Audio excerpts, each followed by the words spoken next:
4வது நாள் பிரம்ம முகூர்த்த தீபம் வழக்கம் போல் 4:30 மணிக்கு வச்சாச்சு. நான் ஒரு 3:30 to 4:30க்குள்ளே தீபத்தை வச்சிடணும் அப்படின்னு நினைப்பேன். 3:30க்கு எந்திரிச்சேன் அப்படின்னா ஒரு 4 மணிக்கு தீபம் வச்சிருவேன்.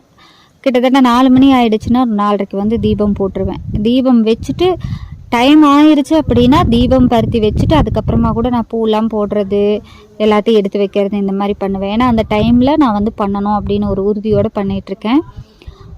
எனக்கு இன்பாக்ஸில் மெசேஜ் பண்ணியிருந்தீங்க இல்லையா, கர்ம வினைகள்னால் என்னன்னு சொல்லி. கர்மாங்கிறது நம்ம இப்போ இந்த ஜென்மத்தில் இப்போ நம்ம இருக்கிற பிறப்பில் வந்து நம்ம எந்த தப்புமே பண்ணியிருக்க மாட்டோம் இல்லையா. நான் ஒரு எறும்பு கூட நசுக்கினதில்லை, ஆனால் எனக்கு ஏன் இப்படிலாம் நடக்குது அப்படின்னு சொல்லி நம்ம வருத்தப்பட்டிருப்போம்.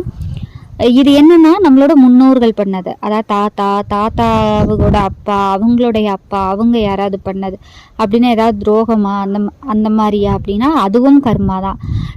இப்போ கர்மா என்ன சொல்லுதுன்னு வச்சுக்கோங்களேன், ஒரு தப்பே பண்ணாத ஒருத்தரை நம்ம தப்பு பண்ணிட்டாங்கன்னு பேசுகிறோம்ல, அதுவே ஒரு கர்மா தான்.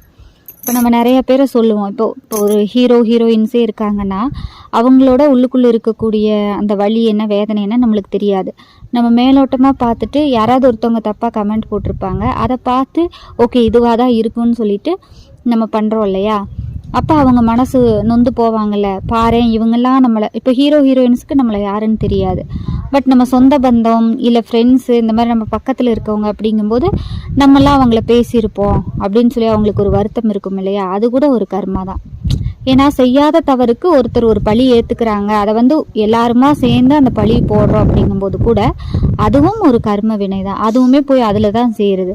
அப்போ அது என்ன பண்ணுது, அந்த ஜென்மத்தில் நம்ம முன்னோர்களை பழி வாங்கிறது மட்டும் இல்லாமல் அடுத்த தலைமுறையாக நினச்சிருவாங்க இல்லையா, பாரு இவங்களுக்கு ஒரு குழந்தை பிறந்து இவங்களுக்கு இந்த மாதிரிலாம் நடந்தாதான் தெரியும், அந்த மாதிரிலாம் இவங்களுக்கெல்லாம் நடக்கணும் அப்படின்னு ஏதாவது ஒரு சாபங்கள் இந்த மாதிரி விட்டுருப்பாங்க இல்லையா, அது வந்து தொடர்ந்து வர்றது தான் கர்மா. எனக்கு தெரிஞ்சது, உங்களுக்கு தெரிஞ்சது சொல்லுங்கள்.